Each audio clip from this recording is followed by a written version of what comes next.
Hey, when you're putting together a Zoom, you get great people involved, great things can happen. My friend Christopher Levin is in charge of the broadband portfolio here in California. And he said, let's see if we can get an Aussie on board.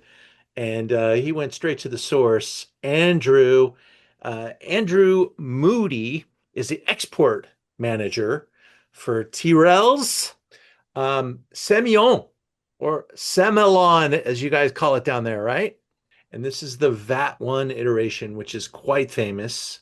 And I'd love to have you, Andrew, with that great accent. Tell us all about Tyrrell's and VAT1, and how did you guys even start making Semillon? Sure. Well, let's start with Hunter Valley. So Hunter Valley, as a wine region, precedes Tyrrell's by about 30 years. The Hunter Valley is about 2.5 hours north of Sydney, on the east coast of Australia.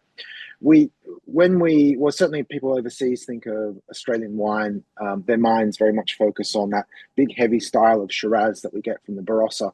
And you can see the Barossa is actually, it's about 1,300 kilometers, about what's that, 900, 1,000 miles away from us in the Hunter, on that sort of section close to Adelaide.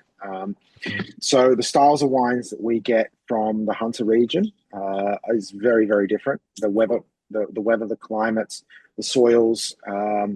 We are a continent, and you have to remember that Australia is such a large continent that it almost takes as long to fly from Sydney to Perth as it does from, let's say, North Carolina to Los Angeles. It's transcontinental. So so here we are in the Hunter, 2.5 hours north of Sydney. And about 200 years ago, almost 200 years ago, a man called James Busby was sent by the colonial government of New South Wales, back to the old world, especially to France, to collect some vine samples, and to bring them back to Australia and start a wine industry. I think personally, I think the reason behind this was we had a bit of an alcohol crisis at the time, in terms of um, a lot of people were making bootlegging, they're bootleggers and making backyard rum at very high alcohol content, and it was used as a currency. It was the currency of New South Wales for a while, and they thought, well, if people start drinking something a little bit less strong than backyard rum, then maybe we'll get them to do a day's work.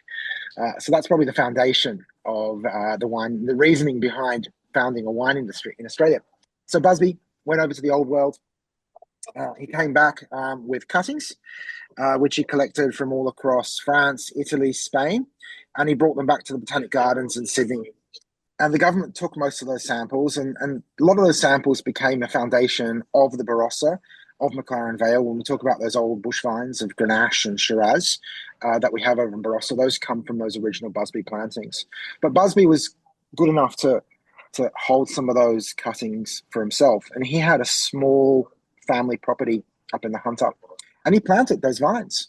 Now, of course, the Hunter is a hot, humid place.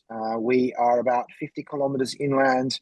Our climate is moderated a lot by a warm water current that blows down from the Great Barrier Reef, and it brings those warm, humid winds inland with it. So, if we were any closer to the coast, we would have a lot more rain, a lot more humidity, and it wouldn't be a good wine growing region. If we're a bit further inland, which we do. You can see the Upper Hunter has some wine growing areas.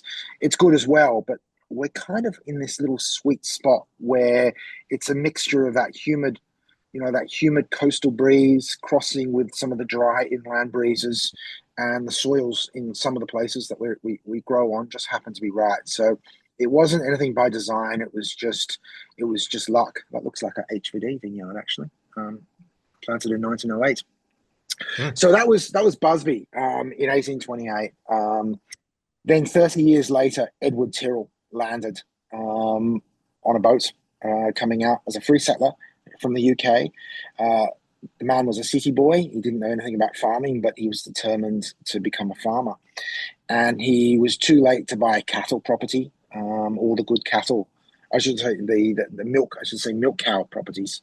All the good milk cow properties had been taken, and so he acquired a property that was pretty much only good for growing cattle. His job, you didn't get it for free. He had to buy it, but it was pretty cheap. It was part of the settler movement. So the only thing he had to do was to clear the land and build a structure and live in it. You couldn't be what's it called? You couldn't have a remote farm. You had to actually live on the farm to get these farms cheap. He had to build a winery, and that's a picture there that we've got, which Is is there now a the little cellar winery door. there? Okay. Yeah, that's the entrance to the cellar door there now, but that Mhm. was the original winery Wow. that he built in 1862, and the little shed to the next left of it, which is still looking a bit sort of run down. That's the one. That's actually We the call it. blacksmith's hut. The So, wine that we picked for today from Tyrrell's is a Semillon or Semillon, and it's a mhm. very special one. There are a couple different iterations, but this is VAT 1. What does that mean? Okay, so the Semillon was planted in the I say 1960s or so. And again, it's a variety that would have come out with Busby, and its name would have been lost. Yeah, Obviously, you mean Semillon. 1860s, I believe, is what you're Yeah. getting at. Yeah. Oh, 18. Well, we probably got cuttings from an 1860s plantation. And I just know that the VAT1 foundation was planted in about the 1960s. Mm. The foundation, or some of it was the oldest planting for the VAT1 actually was planted in 1923. So that there's one patch that's actually over 100 years old now. Um, and it would have been something that Busby would have picked up, obviously, from Bordeaux, being the foundation of Bordeaux Blanc. Um, and its name would have been lost over time. It was just one of these many white wines that he would have planted in his own property. Some would have survived, some would have died. Sauvignon Blanc, for example, just doesn't survive in Hunter. So that would have gone. And by the time the Tyrrells come along, they say, "Oh, give us some vines that produce a white wine." And it would have been this. And nobody knew it was Semillon until, of course, many years later. So what happened is the story with the VAT1 is we've got several plantings of Semillon around our estate, but we're finding that the team was actually making the better bits of Semillon from a couple of patches, and those would end up in the first VAT. Okay, so back in the 1960s, we did not have any electricity at the winery. We only got electricity in like the early mid 70s. So everything was still made in large old wooden vats. But the wood was not to give it any oakiness. It was simply just a storage device at this stage. All the oak in the Semillon wines had already been used up for the Chardonnay and everything like that. So it was just a neutral place to put the wine. So the wine's improved since then. What happened was that in the 70s, we got power. They tried to put cooling tubes through those oak vats. It didn't work very well because, of course, oak wooden vats aren't good insulation material. They saw what was happening over the hill at Lindeman's, and Lindeman's had invested in stainless steel. So we thought, oh, okay, let's get some stainless steel. What we'll do is we'll put the cooling rods in the stainless steel. That'll control the ferment, and then when that's done, we'll put it back into the oak to mellow. Well, they never put it back in the oak. It tasted so good from the stainless steel that it never, ever went back into oak after the 1970s. And then it was the 1980s when Bruce discovered that if he put the VAT1 away for 5 or 6 years, he hid it from his father, Murray, it tasted even better because of its high acidity, high natural acidity, and low sugar.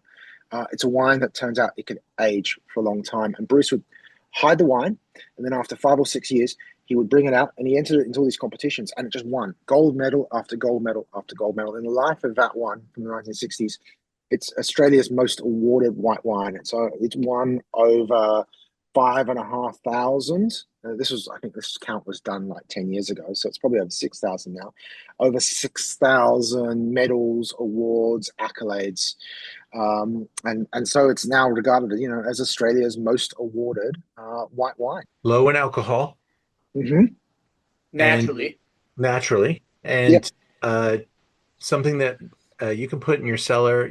I mean, obviously, it's great to drink it right now, but you could save this for how long is the 40 years. 40 years? Yeah. For, Well, we for haven't. this vintage, You could do.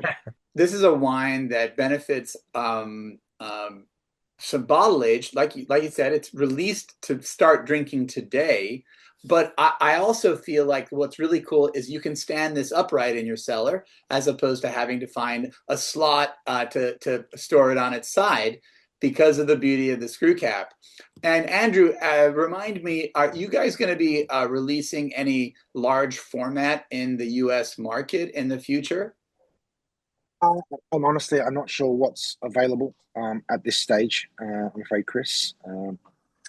If we do, if we're making large format and we're bottling them now, you're going to have to wait 5 or 6 years because we're not going to release those until we Yeah. release the 750 mil I got a question for sizes you, as Andrew. well. Sure. What is like the typical food pairing for this wine? Oh, it's a good one. That's a good one because this is where it gets fun. So obviously, several options. Seafood. Seafood's a broad category. It's a broad church. But raw seafood. So we could talk about sashimis. We could talk about sushi. We could talk about say carpaccio, fish and chips. So classic British Ooh, Australian style deep fried fish and chips or tempura. If you want to go down the Japanese route, tempura. awesome. Um, Well, thank you, Andrew. Appreciate you being here. Andrew, all right.